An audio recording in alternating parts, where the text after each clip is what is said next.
we are in the 4Runner and the car's packed. Pillows, clothes, just packed. We've been thinking and talking so much constantly about just this whole decluttering thing. And we've been like reevaluating, like it's a constant thing of reevaluating our lives, I guess, or our brains. And so many of you guys are doing it too, and it's so cool. My mind is blown by certain things. I don't know how to function as a normal person without the hoarding thing. Like I texted my mom this morning, I told her what we were doing, and she said once she cleaned out her purse, she had 38 pins in there. Wow. Something like that.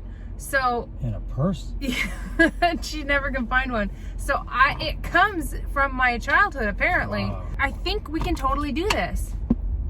Okay, like... Well, we're doing it. I know, but I mean, I think my mind is shifting and I realize I am capable of completely living like this, no problem. I think I can put things away when I use them. Like, I think I can.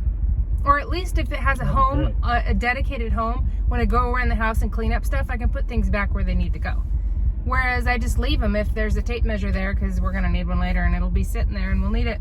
By the way, I found 2 tape measures since. I found the 2 wrenches that were missing. And I found several other screwdrivers and lots of scissors that never found in the first sweep. So a lot of you guys have been talking. I know. A lot of you guys have talked about starting with just one room or one section at a time, and you have to completely empty that drawer or whatever in order to do it. But it's kind of fun doing it the way we're doing it. We're kind of doing sections, but it's kind of fun just to guess how many of something in it. Otherwise, it's too overwhelming just to look at one section, and it'll be like, oh, I'll need that later, I'll need that later, and you don't realize still have 30 pins. It's like something they should teach you in school. Like, give somebody a fundamental of how to, I mean, even if they taught it, I still wouldn't have learned it.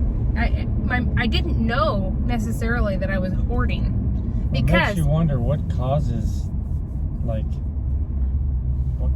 that. This isn't like extreme. No. So, but what causes it to be like, you know, how many pins do you need? How many tape measures? All that stuff. Why? Why can we never find them? Somebody said they're a collector. Yeah.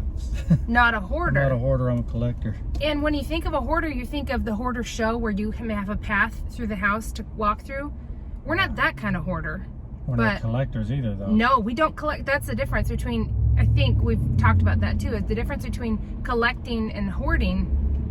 A lot of you guys who think you're collectors, you're really hoarders. Like true collectors, they know I've got over 1,000 chicken figurines or whatever it is. They're collecting. They know how many, they know what they all look like, they know where they sit. Them. Yeah, they see them, they show them. Clean them off, they display them. I had no idea how many pins we had, and I couldn't have told you one from another. Like we had so many. So it's nothing I enjoy pins, but I enjoy one pin just as much as you're not in a pin 500. Club. No pin club. Shows. I'm not seeking out a special pin. That you're not valuing, you know, like it's not collecting. It's not collecting. Collectors are a whole different breed, which are maybe a different form of hoarding, but I think there's a joy there versus just. There's people that will collect for financial reasons. They'll do it because they truly enjoy it, but they don't just do it, stick it in a drawer, and then have their collection throughout the house. Right. Their collection is there for their enjoyment. They'll have a shelf. Decorate a room. They'll show it off when people come over. They want you to see their collection. That's what I think a collection is. Me too. Anyway. They talk to other collectors. We don't collect anything. No. We got golf balls going on, but that's different. That's just become a fun thing. It's a temporary project, and it's just a little game we're doing. Yeah, it's not like Steve can't part with them, but easily can. Yeah, he'd get rid of them today if we talked about it. But there is a difference, and I think a lot of us need to think about it because there's different levels, I guess, of being a hoarder. There's just practical, like, okay, there was another thing. Somebody wrote, there was a website you could go to find out what kind of a hoarder you are or something, and there must be different types. And I did save it, and I'll have to look it up, and then we'll do it, and we'll see what kind we are. But it seems like ours is more like a practical, which is totally impractical, hoarding. Yeah. I'm going to need pins later. I can never find pins, so I'm going to hold on to this pin when I find some, you know, or whatever. Or, ooh, another pair of scissors. I'm going to grab those, and I'll keep those because you know you can never find enough scissors. As you get older, there is something that says, okay, you know, you're going to have trouble getting resources and all those things internally. You might not even be aware of it. It's a gene back as you were getting older when you had to go out and hunt and all that stuff. It was harder to get your resources because the older you get, the less capable you're going to be to go and kill a buffalo with your bare hands or whatever. Something along those lines where it's like, hey, I've got to save resources, which would have been food. It was something that was useful and helped us stay alive. Yeah. It's like some of the things where I've had the mentality of, oh no, I still need to keep a pen in the junk drawer. I still need to keep a pen next to the kitchen. I still need to keep a pen in this drawer. My mind is shifting as we do this thing because no, I can go grab that pin. It's in there. I've got pins in the office. I can just go grab a pin. Why do I need to have them stashed away everywhere? It's 20 feet away. My brain is processing this as we go. I'm getting less cluttery, which is a surprise. Not like, ooh, I feel like I needed that. Feels good to get rid of stuff. Yeah. Like it's embarrassing to have. Some stuff is just embarrassing to see how much there is of it. It's ridiculous. Especially if somebody could use it. Like Katie's kids, my teacher friend, she needs pencils and pens and Post-its. And I've got an abundance of them for her. And so they're going to her. It's just blowing my mind at how it's changing my mentality. It just feels like, why are we hoarding so much? Let them know how we feel afterwards because I know I'm already feeling better just with the stuff that we've done now. Me too. And I can't imagine what it's going to be like when like every place, the whole house, the garage, have all that stuff decluttered and simplify our life. Yeah. Because even as my mental hoarding takes over, like I'm getting rid of hundreds of items, but then I'm like, oh, I'll keep 30, you know? It still seems excessive. I agree. 30 pairs of underwear. Why not have... why not have 15? We can go back and then redo. Yeah, I have been. I've been taking more things out. I'm like, I don't need this many socks, even after we sorted socks and sorted underwear, sorted pajamas. I'm like, if I keep 14 of something, like say underwear, I will know when I go to grab my underwear that Steve is out of underwear too in 2 days. So I better do some laundry, that kind of thing. If we keep the same amount of things, it'll be so much easier. And I'll just keep the ones that I like of the ones that I have. Not just, oh, I'm going to need these, I might need these, I might need these. I could go grab some, wash one pair, dry it with a hairdryer, and wear it in 10 minutes if I had to, if there was an emergency. I could do that. And just like that, the car's empty. This much stuff is out of our house. It took longer to gather it up than it did to take it down here and donate it. Took a long time. But thanks for joining us during this section of our life. Never thought this was going to be I don't know. It's going to take thing. us. It'll be interesting to see how long it takes us to, because we're doing it pretty consistently. Yeah. Trying to tackle one sort of a thing or item a day, but we got a bunch of stuff coming up, so.